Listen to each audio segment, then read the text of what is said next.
Councilman, good to see you again. Casinos have plenty of money, obviously. Why is it important for the city to also push legalizing gambling?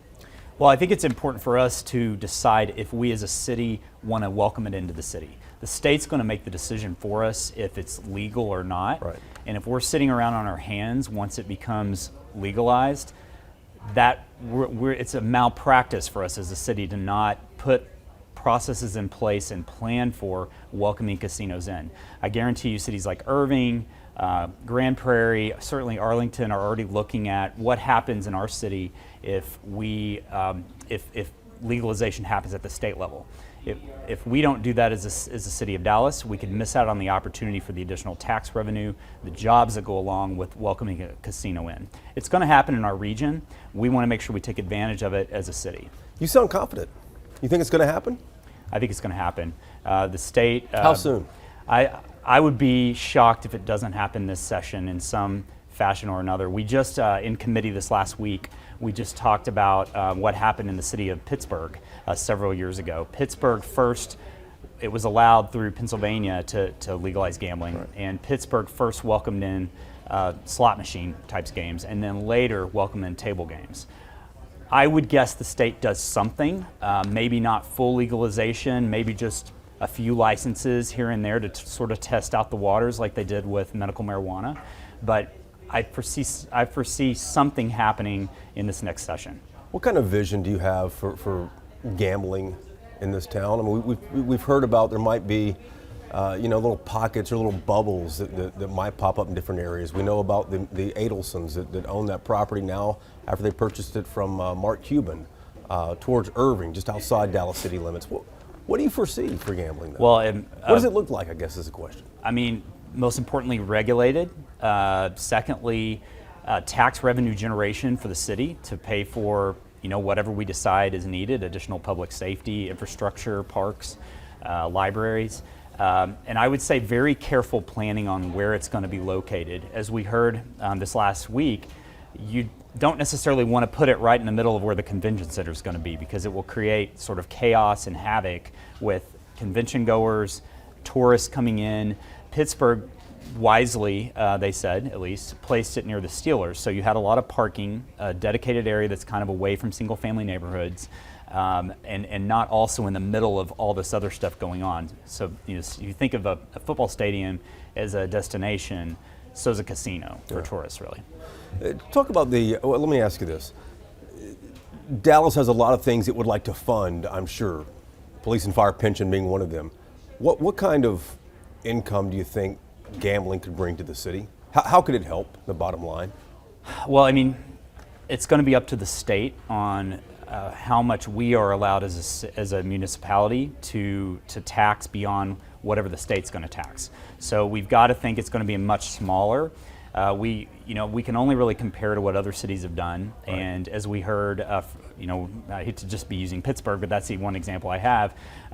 They added about $8 million a year to their general budget.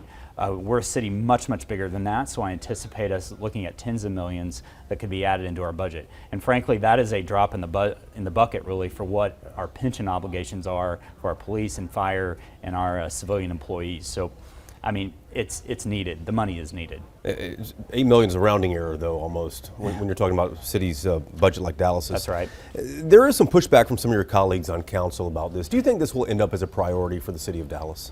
I don't know. I mean, I am speaking just on behalf of myself. And I can tell you, I'm not speaking on behalf of the full council on this, because there are concerns on public safety, this being a tax on the poor, just really the unknown factor that council struggles with sometimes. For me, I see this as being so important for us to get a jump on it so that we're not scrambling at the last minute. As I mentioned, other cities are definitely talking about this right now. And we don't want to be a year or two behind the planning process of where do we put it, what infrastructure is needed for it, what safety is going to be needed, how are we going to tax it, what are we going to do with the money if we get tax money. All that should be at least conceptualized before it's legalized in the state. So it's important for us to start planning and then also decide if it's something we want. I think we need a lot more education as a council, and my colleagues have asked for that. I don't know if we're going to end up supporting it as a city in this next legislative session or not. I will certainly push for it. We had you on a recent episode of Y'all-itics on this next issue. It's housing density, which is essentially trying to make Dallas more affordable by increasing the number of houses there are on single-family lots. There's been pushback on this issue. Council's briefed on it this coming week here, but there's opposition to this, fearing it's going to destroy single-family neighborhoods. What happens if Dallas does not pursue this, does not engage this, and try to make the city more dense? Yeah, so the conversation's coming up this week, and I cannot stress enough that the memo that was filed with myself and a few other council members is literally just to open the conversation. So there's no plan that's being baked or drawn up or anything of that nature, but it's to open the conversation about best practices in other cities. We're starting to see cities like Houston, Minneapolis, Austin's looking at it, and some cities like Minneapolis, for example, have had the parking reform, minimum lot size reform, gentle density has been in place for 5 years now, and so we're starting to see the results of that and the data behind it.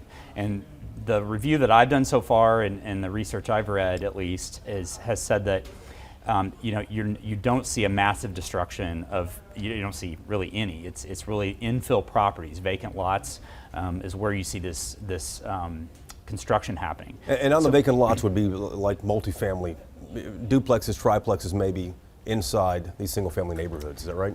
That's right. I mean, the question that we proposed is what would it look like as a policy for us to allow duplexes, triplexes, and fourplexes on vacant lots in single-family neighborhoods. That's all it was. And we have some cities that have data on the development that came from that, the additional affordable housing and workforce housing that came from that. And so we look forward to, to actually studying that and understanding.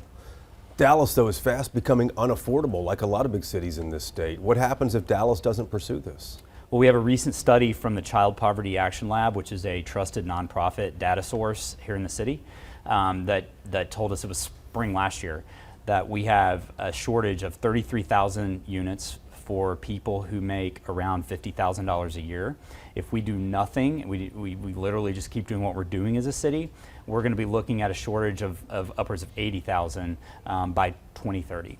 So this gentle density, this lot size discussion that we're having, it's one small piece of a bigger picture of us trying to find that housing for our police, our fire, our teachers, our nurses, our newsroom personnel, I assume. I think a lot of folks, like, I want to have a city when my kids grow up where they can afford to live in this city. And you can talk to even some of our council members right now. They have kids graduating from college, and they'll tell you it's hard for them to find a place to live in Dallas, much less buy a home, just even rent. There is pushback to this, though. People who are afraid that this is going to damage Dallas's great single-family neighborhoods. What do you tell them? What's your argument for doing this? No, I mean, change is scary, and I think the important thing here is that we have an open dialogue about what are your fears and how can we try to address them in any policy that's written. So when I've talked to my neighbors who have said, no way I would want like a bunch of apartments in my neighborhood. Yeah. And I asked them, well, what are you worried about? And the concern is these big box that I'm hearing a lot of, these big box, multi-lot, things that you sometimes see around Bishop Arts. And if it comes down to a smaller home that fits in the context of the neighborhood, like if you're walking down Winnetka Heights or one of our beautiful historic districts, or even in Highland Park, and you don't even notice it because it blends right in, they're generally a little bit more okay with that. They just need to understand, where's the parking going to be? How are we going to make sure it's regulated? And we have provisions for all that. We can write all of that into the policy if we're just willing to sit down and talk about it without bringing out the pitchforks. How hard is this going to be to sell this? It's going to be hard. We have a lot of misinformation out there already. The initial briefing that happened back in December was set up, I think, in some ways for this to not be successful. And at the end of the day, it's a discussion, and it's part of us kind of growing up as a city and deciding what we want to be in the future. Growing pains are hard, and this is a every city this has been done in has had the same struggles. This is not anything we're just doing on our own. We're not the first arrival on this. One of your other priorities is trying to find out what Dallas is doing with its 50,000 acres of land, and you discovered that there's no valuation on this. Dallas doesn't know how much this is worth. Once you discover what it's worth, what's the city going to do with it? Because if it just sits in the bank, essentially, it's not really helping things, is it? I'll have to tell you, one of the most frustrating things, I'd say the most frustrated I've been with city staff since I was elected 5 years ago has been realizing we don't have a strategic plan as a city for 50,000 acres. That acreage, we have Fair Park, we have parks, things that we'll never touch. They're always going to be part of our city. But there's thousands and thousands of acres that there's no strategic plan for, and there's not one person or one department that's making a strategic decision on real estate and how we're going to activate it. And then on the flip side, you have all these obligations, our degradation of our streets, large salaries for police and fire because we want to keep them here in the city, Sure. plus the pension. We've got to pay for that in some way, and the mayor's made it a priority not to raise taxes. I don't want to raise taxes, so how do we do that? We've got all this land we're sitting on. Why are we not using it? So we've made it a priority in the committee I chair, which is the basically the audit committee for the city, and just to dig into this. So we're going to start rolling out monthly discussions on our big acreage in the city, like the impound lot over in West Dallas, the Oak Cliff Municipal Center, which is several acres right by Bishop Arts and Jefferson Boulevard, the D2 Service Center, which is more than 10 acres, I think it's like 20 in Deep Ellum. And I mean, these are prime properties that should be activated for more taxable revenue for the city so that we can pay for all those obligations I mentioned. And so what's going to happen with that? Well, this last week we had a briefing by this group called Urban 3, who was hired by MetroTech's Association of Realtors to study the valuation of Dallas County. And that group determined that they laid out all of the revenue generating real estate in the city, which is everything, and they also showed us what doesn't generate any revenue, like City Hall, certain areas, Sure. Parks. And they showed us, like, where's your value, where's it coming in from, and you should use this in your land use decisions. You should use this data in all of your decisions involving real estate in the city, and we haven't done that in the past. Wow. Councilman, thanks for the time. Yeah, thank you. I appreciate it. Perfect.